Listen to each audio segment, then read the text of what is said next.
I think white people are so triggered by black joy because they have zero control over it.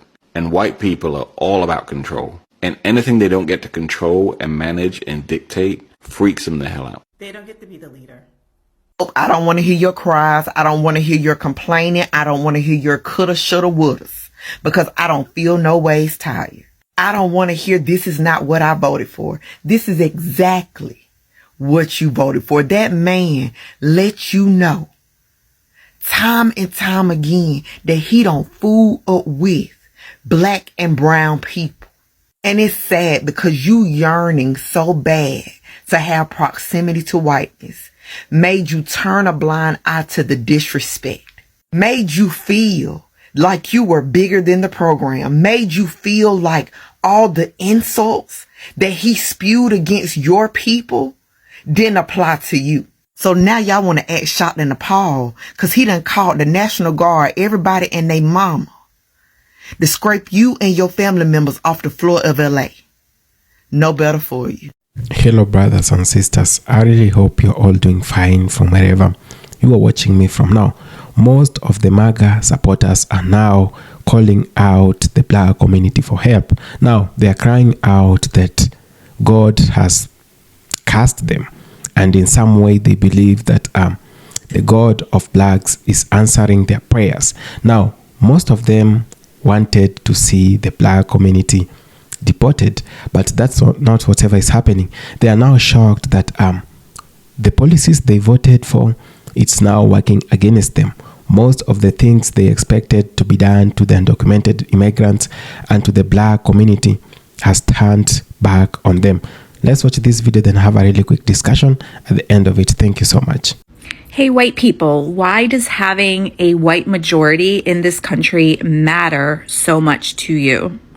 We've definitely been able to determine that the reason why, I'm going to say all the policies, but all these executive orders, all of these ideas that are being put out by this administration, all are traced back to how can we keep a white majority in this country?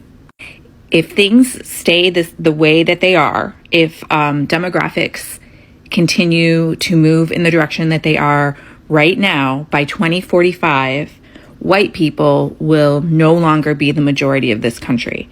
We will be less than 50% of the population. This terrifies most white people in this country. And my question is why? I truly don't understand why this is a problem. I don't understand why white people are willing to put humanity aside in order to strive to maintain the majority. So honestly, if you feel this way, that yes, white people must be the majority of the United States, tell me why. Enlighten me. I really don't understand. Today's Friday, April 25th, and things are real bad in Arkansas, y'all. That is a state that went almost 65% for Donald Trump in the 2024 election, and they are suffering mightily right now directly as a result of Trump policies. And I want to talk about it, but I want to make it clear that this is not a fuck around and find out video. There is no schadenfreude here. There's no delight in what is happening. So first of all, when you look at a red state and you see the ways that Trump is hurting them, and you think, well, they're facing the natural consequences of their actions. They are getting exactly what they voted for. I want you to remember that 25, 35, 45% of the populations in those states did not vote for this, do not support this, but they are suffering nonetheless. I also want you to remember that not a single child in the United States of America voted for the Trump regime, and yet they will suffer more than any other demographic. That Trump and Musk and RFK, they are going for our kids present and their future. So when you're listening to what I'm about to tell you, I want you to keep that in mind. You might have heard about the Guardian's piece yesterday, April 24th. A lot of big creators covered it. It's entitled, "Trump Denies Aid for Arkansas After Storms That Killed More Than 40 People." Latest denial of disaster funding comes as Trump has repeatedly stated that he wants to eliminate FEMA. For folks outside the United States, FEMA is the Federal Emergency Management Agency. They help disperse funds and get people emergency housing, loans for rebuilding their houses, emergency food and medical aid to areas within the United States that experience natural disasters like the flooding we're seeing in Arkansas now. Right, that's a very good and necessary thing that our tax dollars should be funding emergency relief in the wake of natural disasters. But Trump, he wants to do away with all of that. He wants to take that money instead and put it into the pockets of billionaires. I want to briefly touch on this Guardian article, but I think there's a whole other layer here to this story that is not getting enough attention. What is happening to people in Arkansas, but especially what is happening to Arkansas's farmers. So hang tight with me. The article starts off, Donald Trump has denied federal disaster relief funds to the people of Arkansas, which saw dozens of people die from a series of deadly tornadoes last month.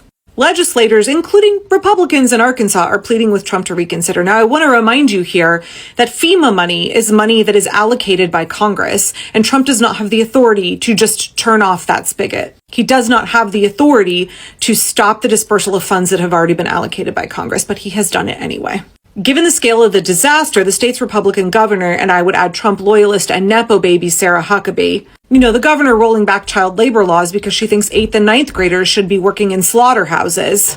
That governor, she's requested federal disaster aid as part of an emergency declaration, but Trump denied her. Where does your loyalty to Trump get you? Absolutely nowhere. As Huckabee has found out as she has appealed the denial, even though Trump has made statements such as, FEMA is a very expensive, in my opinion, mostly failed situation. Trump and Musk have already pulled back funding from disaster readiness, including cutting funding for NOAA, the folks who predict those tornadoes. But he's also withholding funding already allocated by Congress for disaster relief. He's fucking us on both ends. And while this is on brand for the cruelty and callousness of this regime, withholding disaster relief funds from communities that were leveled by tornadoes where dozens of people died, breaking basic social contracts we have here in the U.S., the suffering that Arkansas's farmers are experiencing is not solely as a result of Trump withholding disaster relief funds. We need to go back earlier in this regime. I know a lot has happened in less than 100 days, but remember when Elon Musk basically nuked USAID, making it sound like we shouldn't be in the business of giving food aid to starving people around the world. And Trumpers were like, fuck yeah, that sounds great. Let's let those little kids starve, especially if they're not white. It pandered to all the nationalism and the racism together and the fact that this country hates children. But USAID, the food that they were shipping overseas, who grew all that food? America's farmers.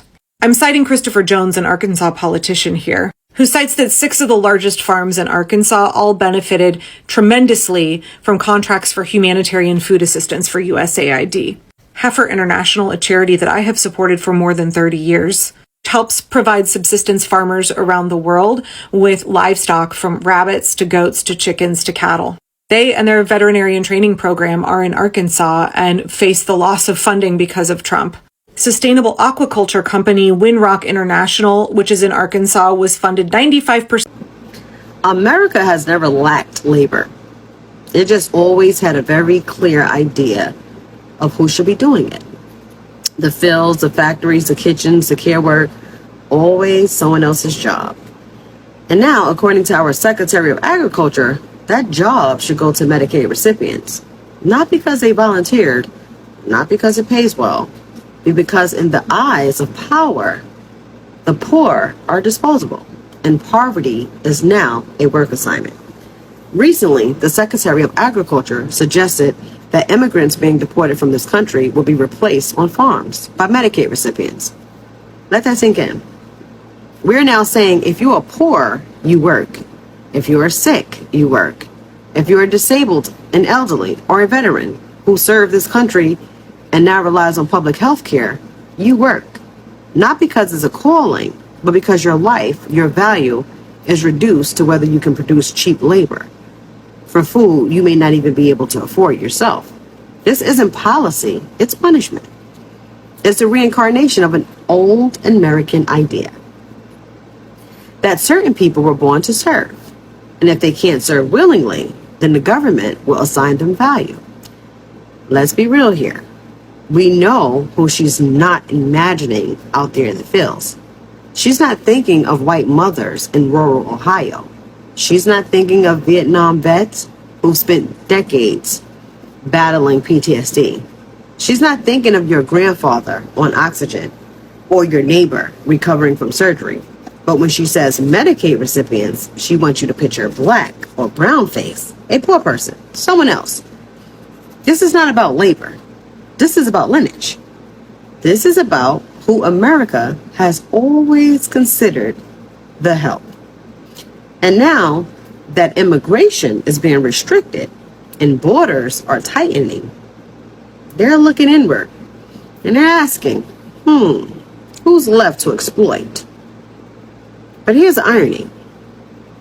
The people they want to push into those fields are the same people who built the country in the first place, who fed America, who picked, planted, and processed without dignity, wages, or thanks. And we are not going back. This isn't just a cruel policy suggestion. It's a reflection of how far the political mind has strayed from compassion and logic. Because if they truly cared about labor shortages, they'd reform immigration, they'd raise wages, they'd offer healthcare, housing, and safety. But instead, they punish the poor for being poor, and they punish the sick for being sick. So the next time someone in power suggests that Medicaid recipients should work the farms. Exactly. I'm glad you were listening. One of the things that I can't stand in my life is how hard I have worked to curate my words. When I speak, I mean exactly what I say. I don't mean more than that. I don't mean less than that. You don't got to read in between the lines of anything I say to you. More importantly, you should never assign reasoning or meaning to something I say without asking for clarity. When I say there are no white people that aren't racist, it doesn't mean that one day I don't think we can live in an unracist society. I believe it's possible to dismantle racism, just like it's possible to dismantle the patriarchy, but not in my lifetime. Racism has existed for hundreds of years. The patriarchy has existed for thousands of years. It's going to take that much or more to undo it. If I didn't believe people could change, I wouldn't run an anti-racism book club. But you have asked no questions. I want to reiterate that having the belief that you create your own reality is a place of privilege that I do not have, that people who look like me do not have. When I get pulled over by white police officers, my belief systems don't matter. Theirs do. For everybody else, I want to recommend a few books to help clarify what I'm talking about. Nice Racism by Robin DiAngelo. It speaks to this idea that white people love to talk about spirituality, practice yoga, think Kendra, as a way to absolve themselves from doing the work of anti-racism. You keep talking about the word abuse, and I'm talking about racism. And sure, racism can be abusive, but racism is its own form of oppression.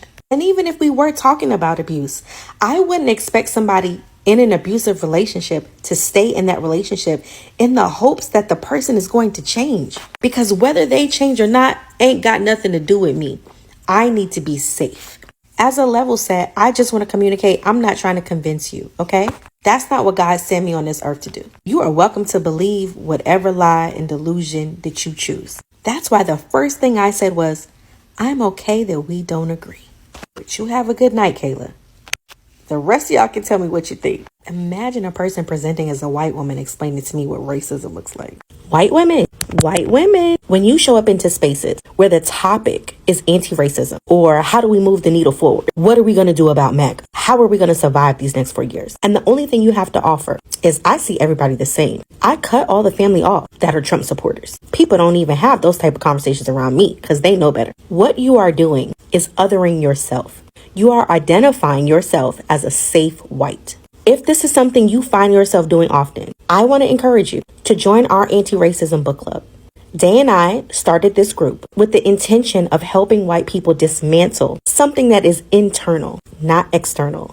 The first book we're reading is White Fragility, and I want to share a quote. This book is written by a white woman to white people. If, as a white person, I conceptualize racism as a binary, and I place myself on the not racist side, what further action is required of me?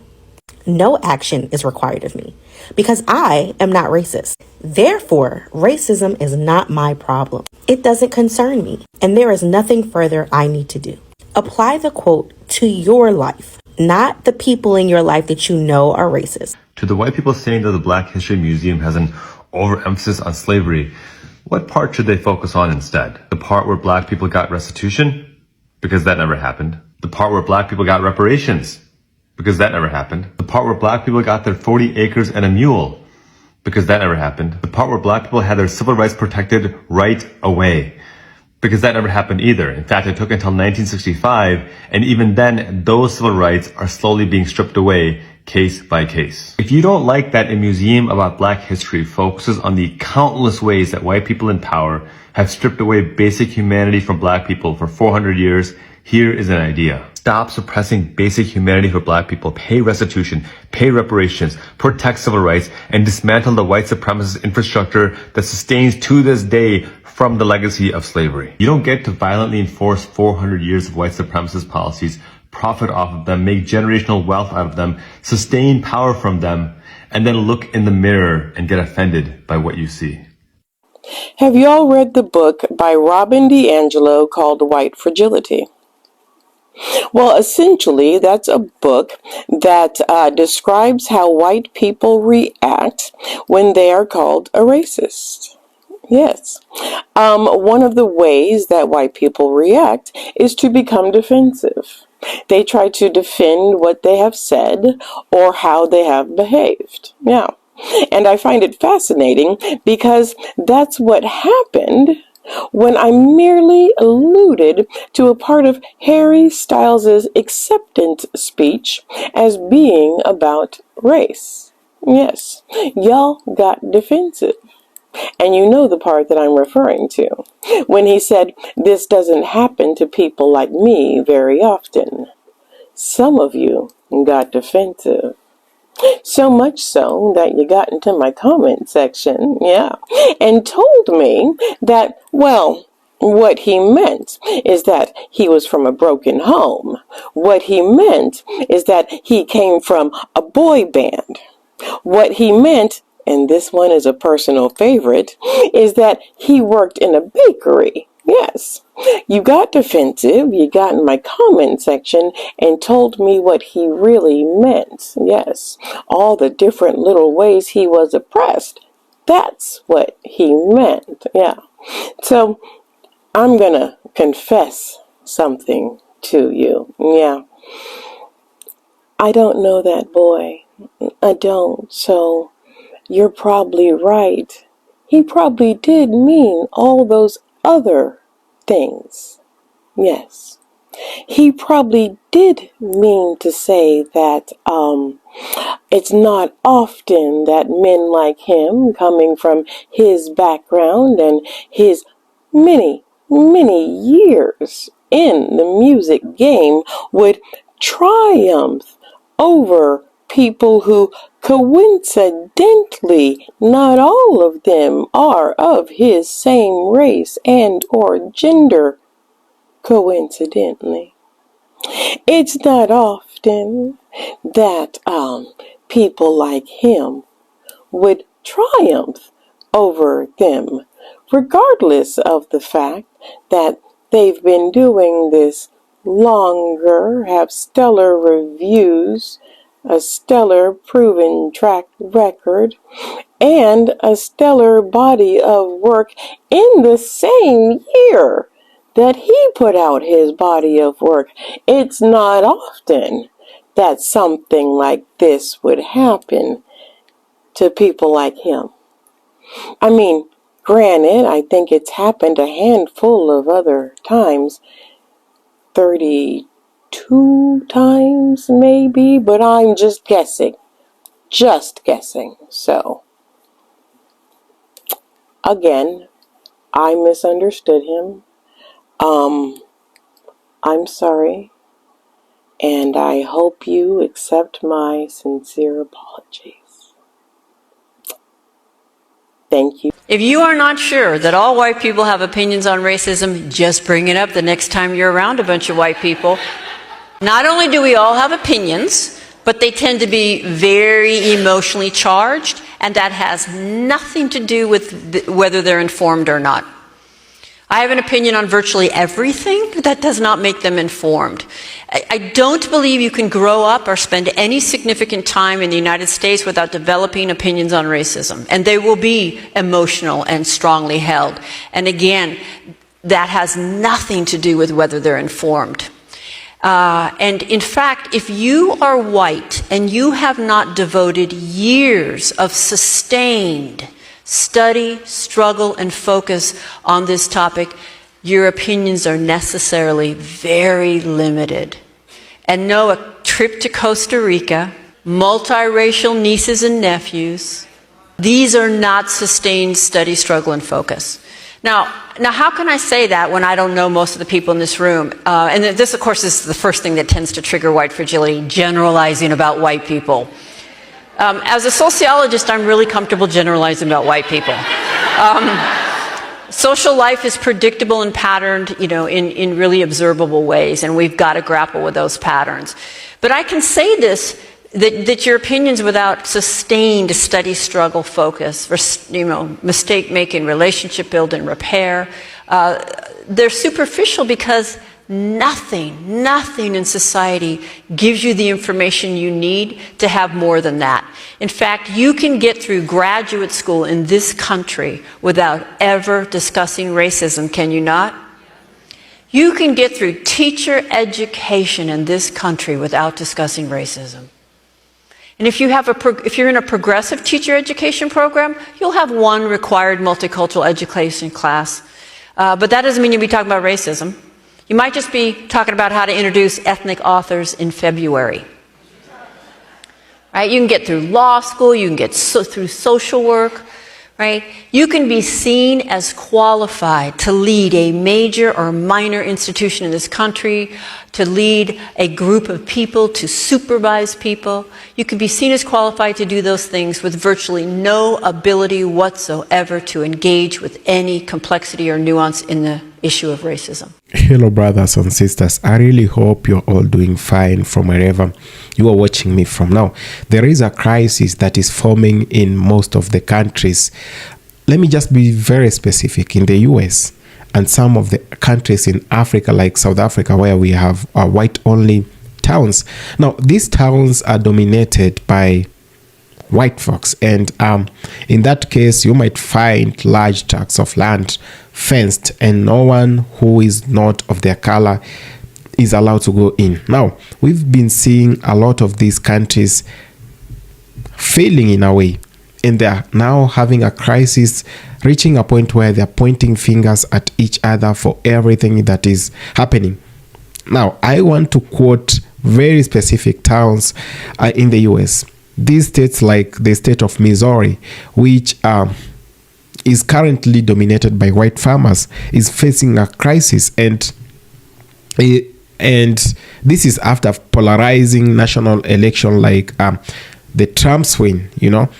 They're trying as much as they can to paint, they wanted to paint the country blue, but there is something else, the country red, and there is something else which is happening at the moment. Now, if you really want to check the specific things that are happening in these countries now, you must be very, very careful with how you trade with your research, because there are a lot of things that are happening at the moment, and most of these things are people might not want to hear about them, but it is the truth that will always stand. Now, we have a majority of these small towns, small white towns that are facing a crisis after polarizing Trump's victory. Now, we must actually understand demographics. Demographics is the fact that people are aging, and we are having different age gaps between different generations, and every generation did have some priorities, like the older generation, the generation X, and the baby boomers did have a priority of food security and maximizing on production so that people might not lack whatever is very essential to the country. But we have now an aging population plus the youth flight. Now, which means the aging population that actually prioritized farming is now no longer having the same energy to do the work they used to do. Now, you imagine in a very specific... Now, you want to imagine that many small homogeneous towns have older populations because younger people leave for education and jobs. Now, over time, that shrinks the labor pool. And for this case, the tax base and civic energy reduces, And a polarizing election can accelerate the flight of younger or more moderate residents who feel politically alienated or stigmatized. And for this case, people might want to be living a town that looks even older or poorer or less adaptable. And this is whatever is happening. That these are homogeneous towns that they only carry a given number of people, like maybe a given race.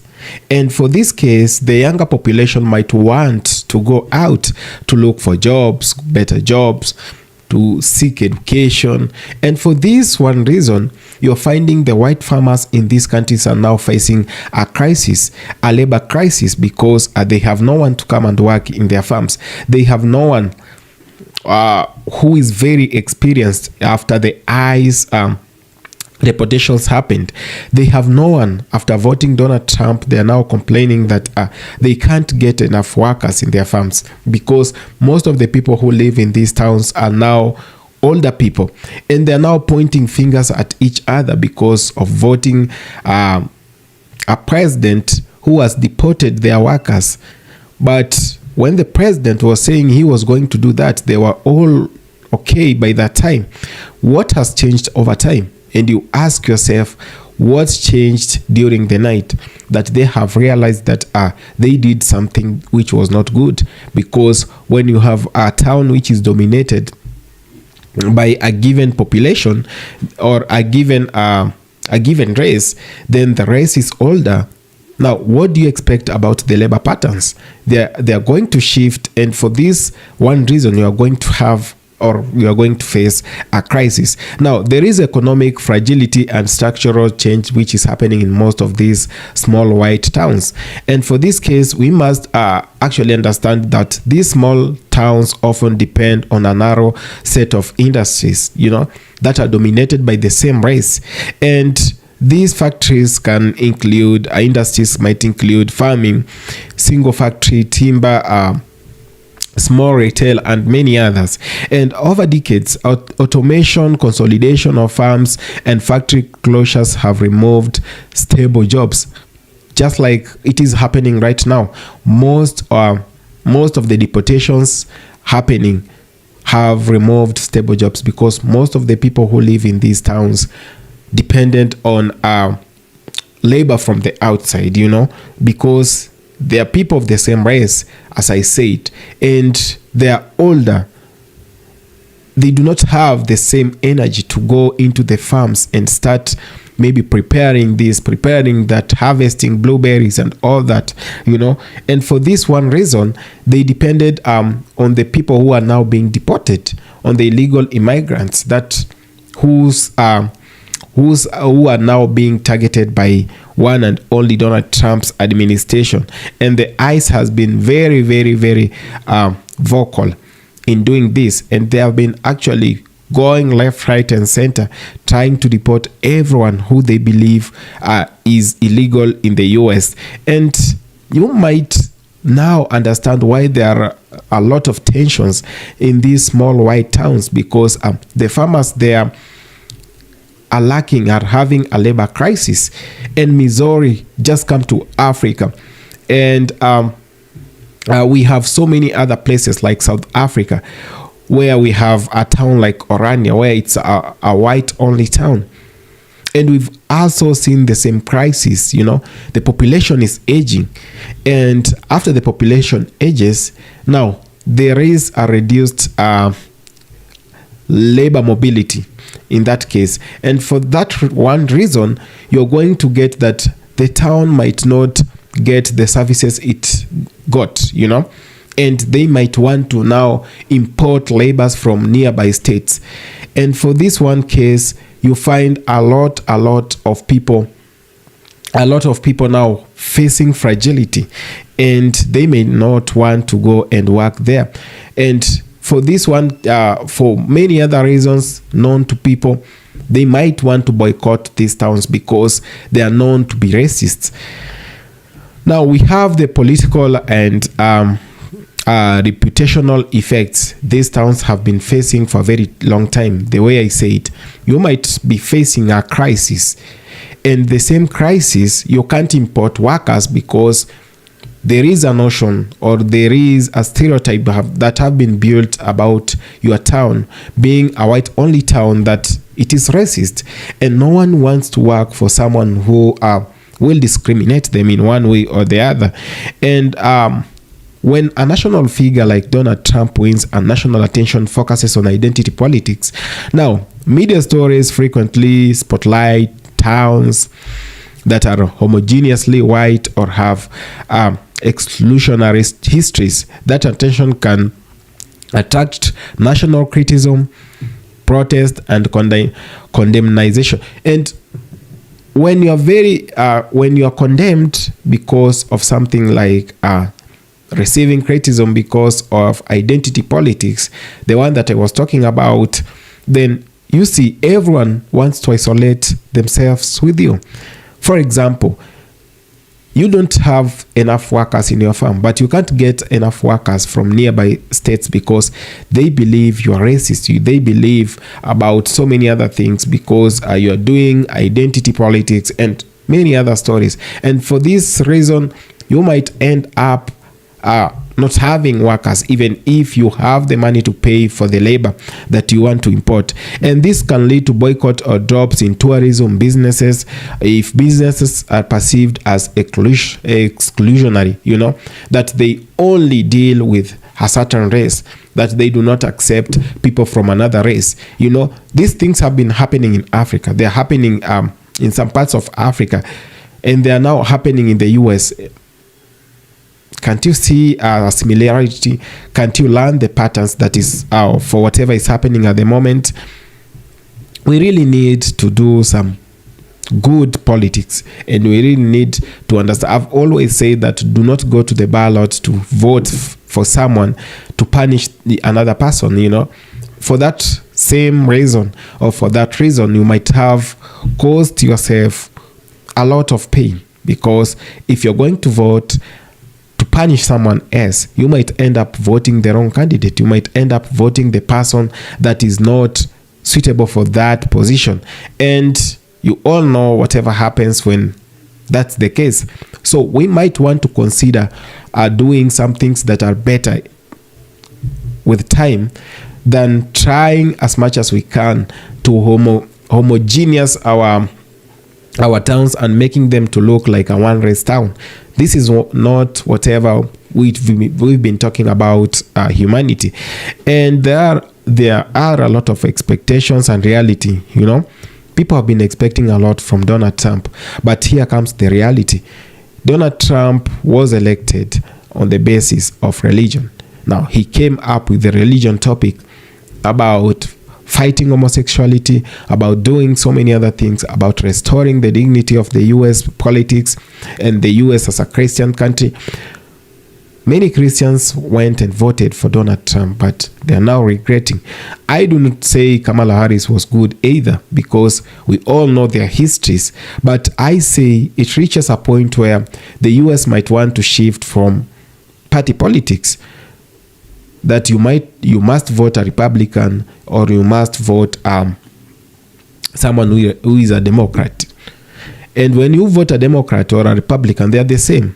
They only change parties over time, but they are the same people being controlled by the same system. So the easiest way is to change the way the politics have been played around. Why do we have white towns?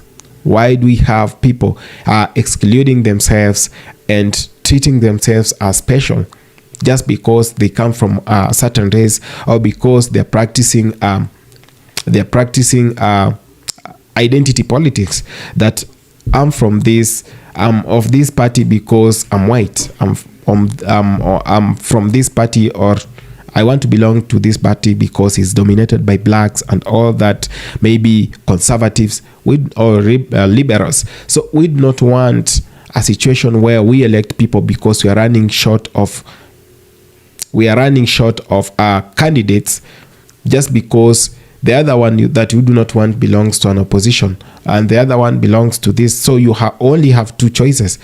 We might want to run from that part of politics. Thank you so much for having taken the time to watch this video. I really appreciate it. If it's the first time on this channel, please consider subscribing, sharing, commenting, and liking this video. Thank you so much.